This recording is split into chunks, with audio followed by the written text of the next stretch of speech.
നല്ല സിനിമയായിരുന്നു. ഫാമിലി ആയിട്ട് കാണാൻ പറ്റിയ ഒരു കോമഡി ഫിലിം. നല്ലതായിരുന്നു. ശ്രീനാഥ് ബാസ് എപ്പോഴും പോലെ തന്നെ രസമുണ്ട് നല്ല പരിപാടിയാണ്. പിന്നെ എന്താ പറയാ, ഇത് കൂടുതൽ ആൾക്കാർ കണ്ടാലേ നമുക്ക് അതിനെപ്പറ്റി പറയാൻ പറ്റുള്ളൂ. കൂടുതൽ എനിക്ക് വിവരിച്ച് പറയാൻ പറ്റൂല. നമ്മൾ വർക്ക് ചെയ്തതുകൊണ്ട് നമ്മൾ ഹാപ്പിയാണ്. പക്ഷെ ഇനി പ്രേക്ഷകർ പറയണം. നന്നായി പെർഫോം ചെയ്തു. എനിക്ക് സത്യം പറഞ്ഞാൽ കൂടുതൽ പുതിയ ആൾക്കാരൊക്കെ എനിക്ക് അത്ര അറിയില്ല. എന്നാലും നന്നായി പെർഫോം അവരവരുടെ റോൾസ് നന്നായി ചെയ്തു. ആ കഥാപാത്രം സൂസൻ ചെയ്തത് അത് ചിരിക്കാനുള്ള ജോൺറ. അതെ ശ്രീനാഥ് ബാസി ഇത് നന്നായിട്ട് ചെയ്തിട്ടുണ്ട്. ഫാബുലസ്.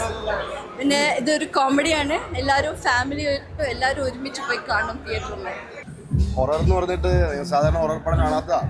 പക്ഷെ ഇത് കുഴപ്പമില്ല, മിക്സ്ഡാണ് സാധനങ്ങൾ. എൻ്റർടൈനറാണ് എനിക്ക്. ബാക്കി നിങ്ങൾ പ്രേക്ഷകരെല്ലാവരും കാണുക, തിയേറ്ററിൽ പോയി കാണുക, അഭിപ്രായം അറിയിക്കാം. ബാസി അടിപൊളിയല്ലേ? അടിപൊളി, സൂപ്പറായിട്ട്. ബാസി, പ്രവീൺ, ഫെമിന, നമ്മുടെ ഒരു ടീമുണ്ടല്ലോ, എന്തായാലും നല്ല അനുഭവമായിരുന്നു. എൻ്റർടൈനറാണ്, ഇതാണ് എനിക്ക് പറയാനുള്ളത്. എൻ്റർടൈനറാണ്, ആസ്വദിക്കാൻ പറ്റും, എൻജോയ് ചെയ്യാൻ പറ്റും. എല്ലാവരും പോയി കാണും. Okay, thank you.